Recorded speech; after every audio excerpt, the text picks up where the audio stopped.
Madam President, on behalf of the Honorary Degree Committee of the University faculty, I present Katie Couric as a candidate for the degree of Doctor of Science honoris causa. One of our country's most successful and well-known television broadcasters, Katie Couric has used her public prominence to serve others, specifically to raise funds for research on colon cancer. Her efforts have raised more than $33 million to support scientists working to prevent and cure this disease.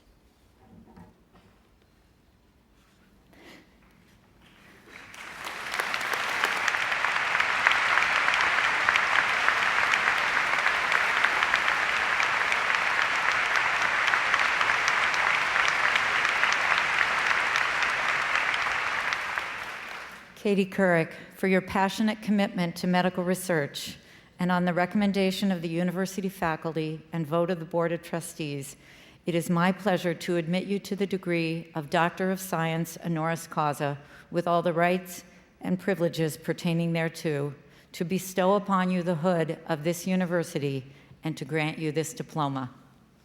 Congratulations.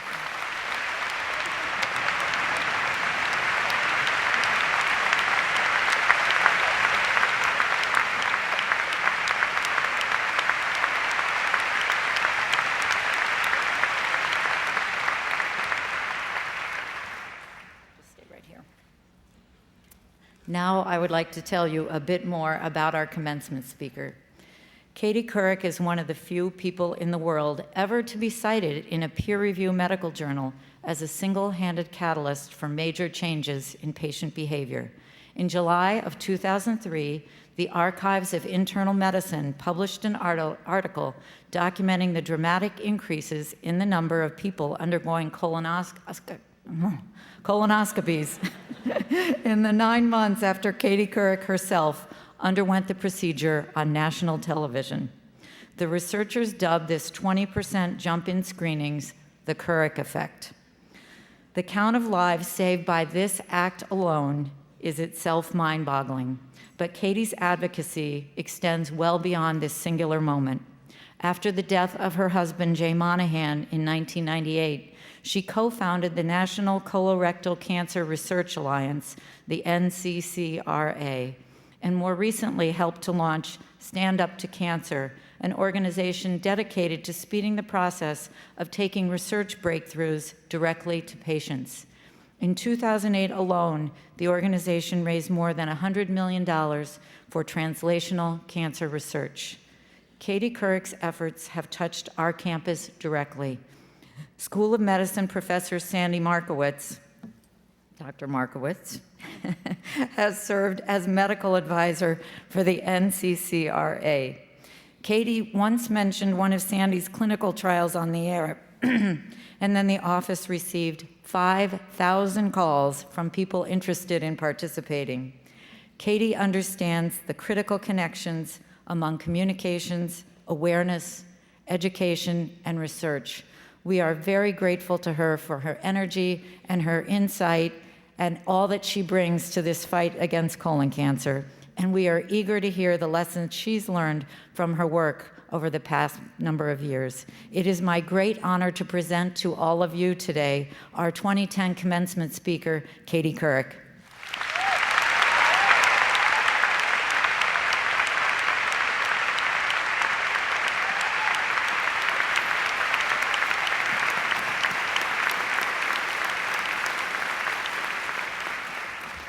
President Snyder, deans and faculty of this distinguished institution, honored guests, parents, grandparents, relatives of all kinds, and most of all, the class of 2010. I am so honored and thrilled to be part of your special day. But I have to warn you, from here on out, you all are going to have to call me Dr. Katie. This honor is even more meaningful because of Dr. Sandy Markowitz, a doppelganger for Rick Moranis in Honey, I Shrunk the Kids. He is a longtime friend whose lab is doing extraordinary work in the field of colon cancer. Among other things, discovering that colon cancers with microsatellite instability activate a polyadenine repeat with the type 2 TGF-beta receptor to become a mutational hotspot. I know. I don't really know what that means either. But the med students do. But believe me, his team is doing critically important and life-saving work, and I am so proud to be associated with their brilliance and dedication. It appears, with the exception of a few of you nodding off over there in row 12, that you have recovered from senior week. I'm certain the jolly scholar, however, was more jolly than scholarly. And I've heard they're also still cleaning up what's left of the pub crawl on West 6th. But you've earned it. You've spent 4 long years, and in some cases even more, pouring your hearts into your studies, squirreled away in one of those little cubicles at KSL or the law or med school libraries, cramming for those big tests, writing those big papers, hopefully minus the Adderall. Pause for nervous laughter. And taking a break for a couple of donuts from Presti's and a Tommy's milkshake. I was told as a student body, you all skew nerdy. More MIT than OU. But since the definition of a nerd is a person who is single-minded or accomplished in scientific or technical pursuits, I say bring on the nerd fest.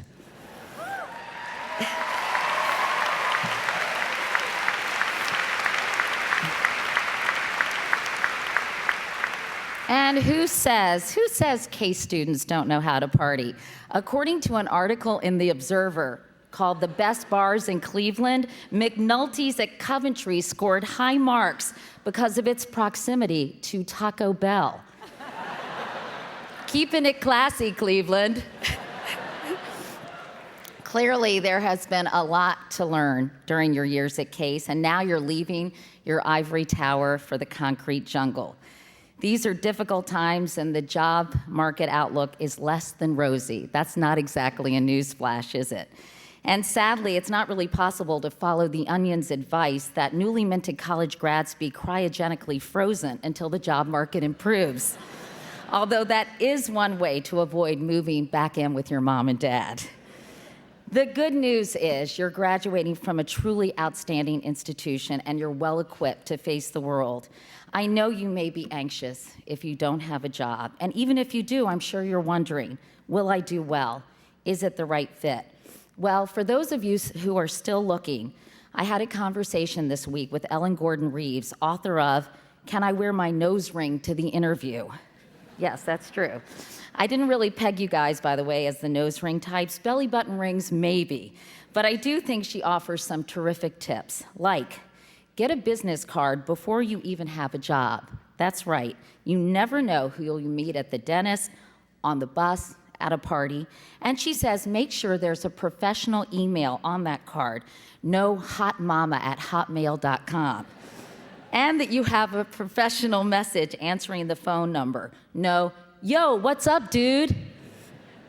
Clean up your Facebook page. Monster.com reports that 55% of graduating seniors have already tailored their profiles to be suitable viewing for potential bosses.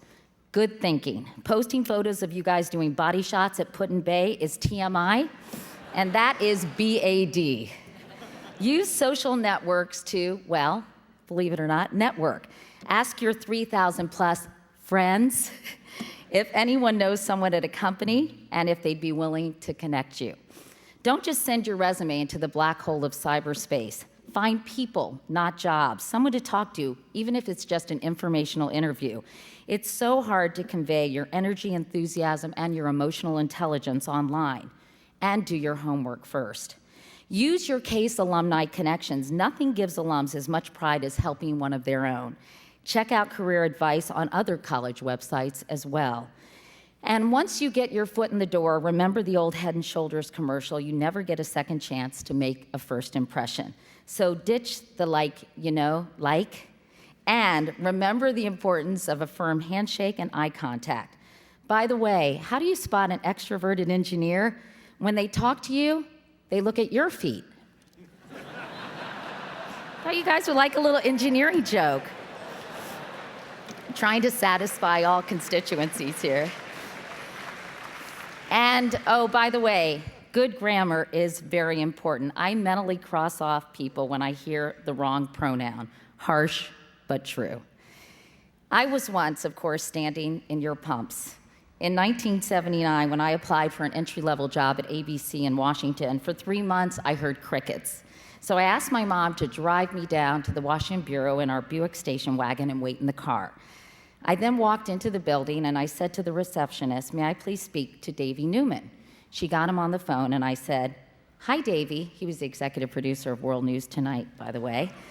"You don't know me, but your twin brothers, Steve and Eddie, went to Yorktown High School with my sister Kiki, and I used to play with your niece Julie, who lives up the street from me. Do you think I could come up and say hi?" I think he was so completely flummoxed. He said, "Sure." And he ended up introducing me to the deputy bureau chief, who was in charge of hiring. That individual told me he admired my moxie, and I watched as he moved my resume from the bottom of the pile to the top. So now more than ever, you need to have chutzpah. You need to do something that sets you apart, that impresses. And ask not what the company can do for you, but tell them what you can do for the company. Be realistic. I'm not a subscriber to the helicopter parent refrain of, "Honey, you can do whatever you want." I really don't think you can. Sorry. You have to take a good hard look at your strengths, your weaknesses, your skills, and your shortcomings, but most of all, your passions. In 1978, Ina Garten, AKA the Barefoot Contessa, was writing nuclear energy papers at the White House, but was spending much more time making dinner parties for her friends in Washington. According to Ina, "My sweet husband Jeffrey told me I should do what I love doing, which was cooking. And if I loved it, I'd be really good at it." She bought a small specialty food store in the Hamptons called the Barefoot Contessa. Her passion, combined with the rise of a trend called nesting, created career kismet and led to 6 best-selling cookbooks and a hugely popular show on the Food Network. But even if you're not following your bliss right away, a less than dreamy job can actually help you achieve your dreams. You'll learn what you don't want, and you may meet people who can lead you to what you do. Still, doing what you love, as Ina Garten will tell us, takes a lot of elbow grease, or in her case, extra virgin olive oil. Which brings me to my next point: work hard. There is just no way around it. It may take you a little time to find out what you're good at, what you love, but once you do, realize that hard work is really the answer. That's a major point Malcolm Gladwell makes in his book, Outliers. He writes that to truly master something, you need to spend at least 10,000 hours doing it. After all, the Beatles played together more than 1,000 times before they became quote-unquote overnight sensations on the Ed Sullivan Show back in 1964. Last year, I interviewed Captain Sully Sullenberger, the pilot who landed that U.S. Airways flight on the Hudson River after birds knocked out both engines, saving all 155 people on board. While his story is about grace under pressure, it's also about the value of hard work. For 42 years, he told me, I've been making small, regular deposits in this bank of experience. And on January 15th, the balance was sufficient so that I could make a sudden, large withdrawal. But no matter how hard you all work, there's a good chance you'll stumble at some point. Everyone does. So let me recommend the P word: perseverance. Wherever you go, whatever you do, you'll find someone who will stand in your way or tear you down. In 1980, when I joined a little upstart venture called CNN, it was derided by my colleagues at ABC as chicken noodle news. When my first on-air opportunity came around, I fantasized that this would be the big break I would later describe in my best-selling autobiography. Instead, it became my own personal Stephen King novel. I was asked to do a live report very early the following morning, previewing the president's schedule from the White House lawn. I was 22 and terrified. When I got into place and I put my earpiece into my ear, I heard 2 incredulous anchors saying, "Who is that girl? She looks like she's about 16 years old." Yes, I did look young, and I sounded like Shirley Temple in Curly Top. Dear diary, what a disaster. The president of CNN, Reese Schoenfeld, called to say, "I never want to see that girl on the air again." But I know, sad, isn't it?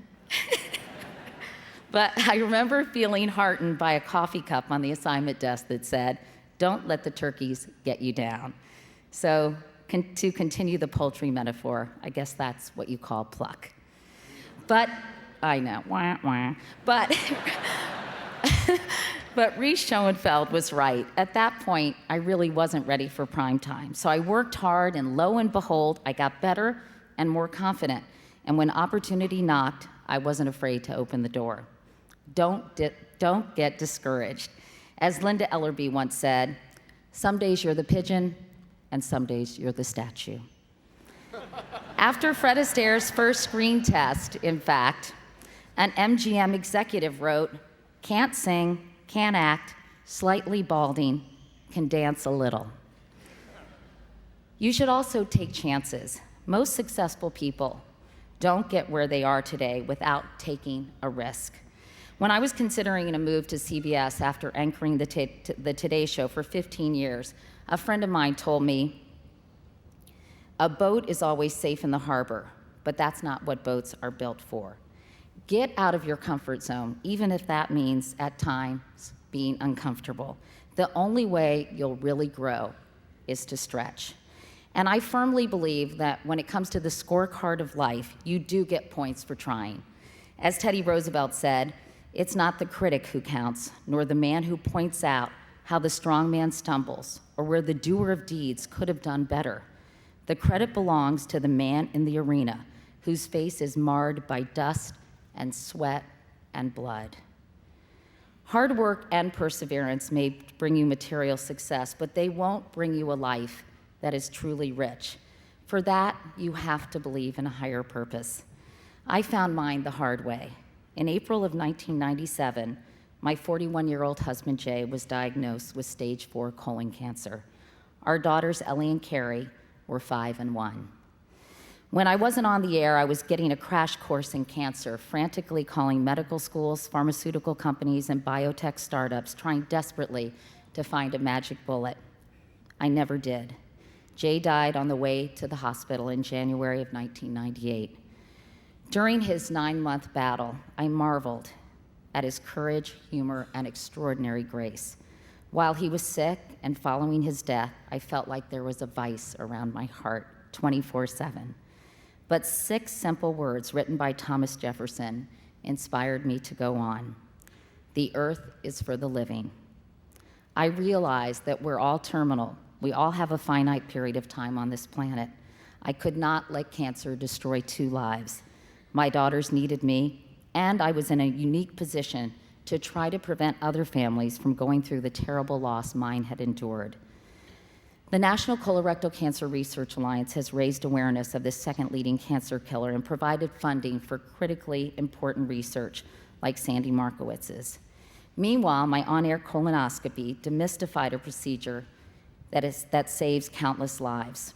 It's been called, as we heard, the Couric effect, but I call it the Jay Monahan effect.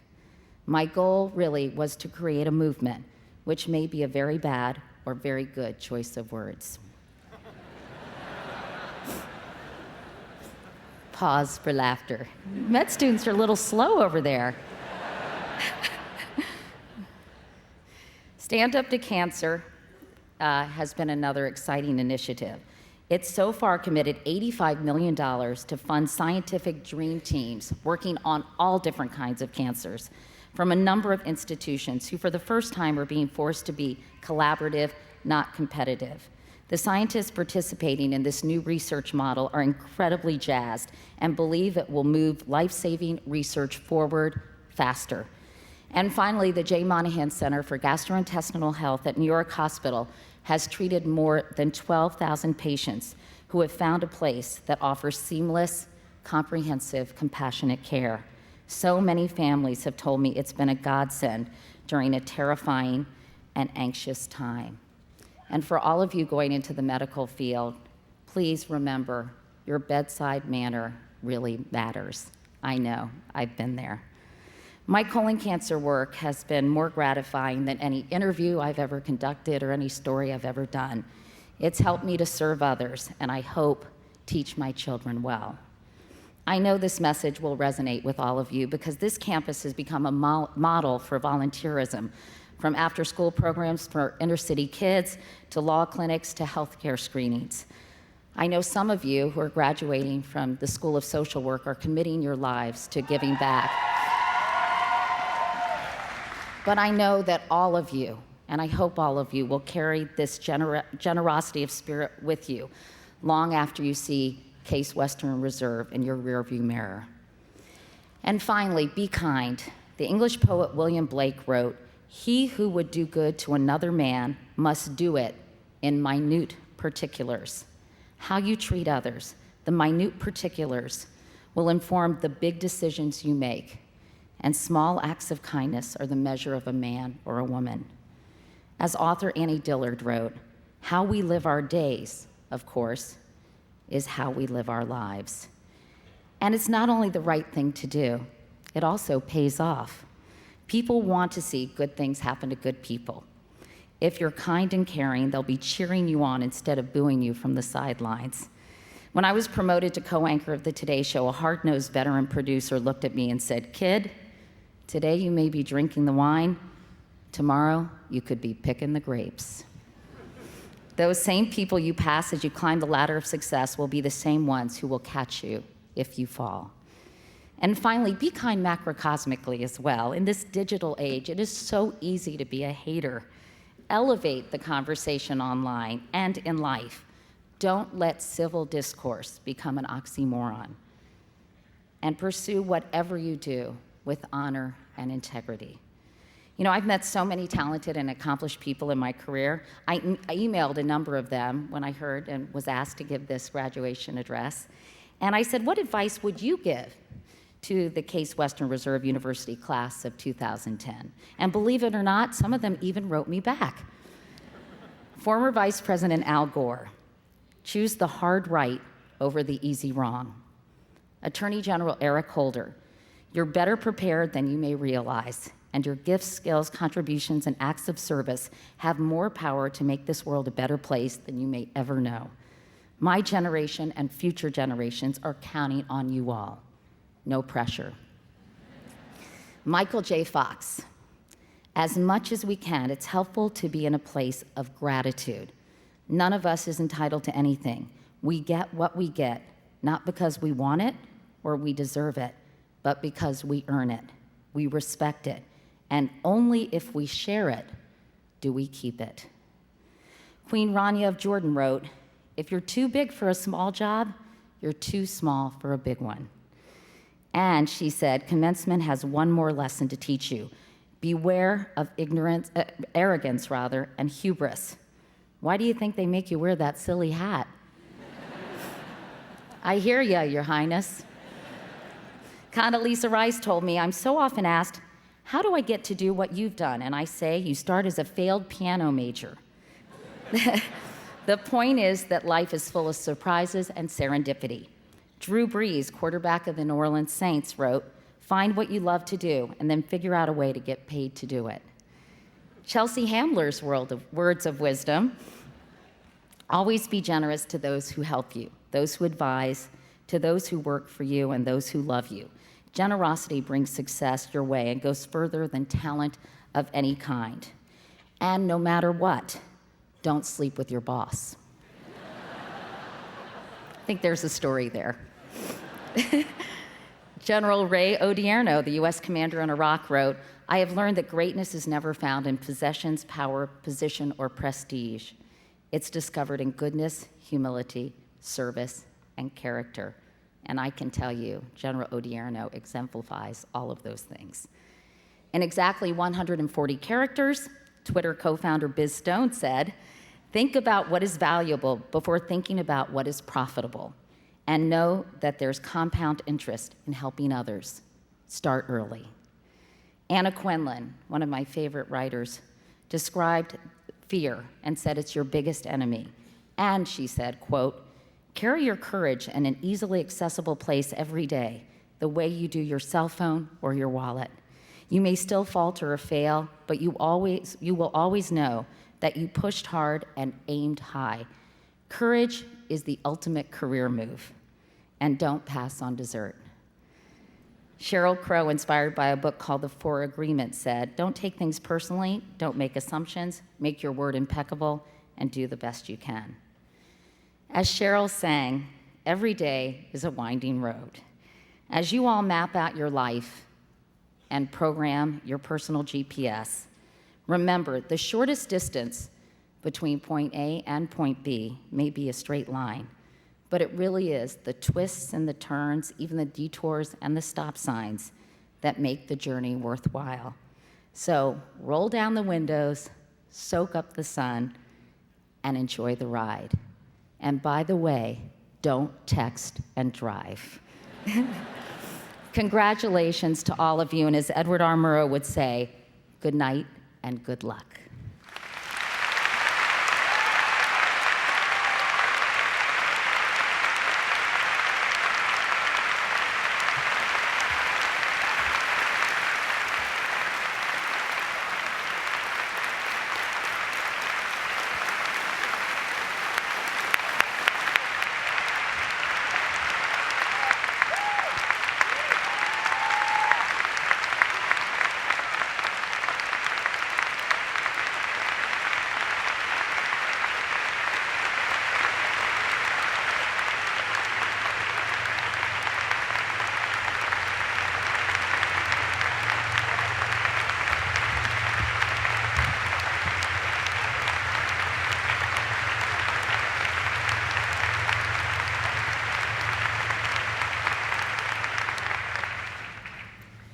Thank you, Katie, for your support of medical research, for your belief in the importance of speaking out, and for being with us this morning. In so many ways, you are a real pioneer.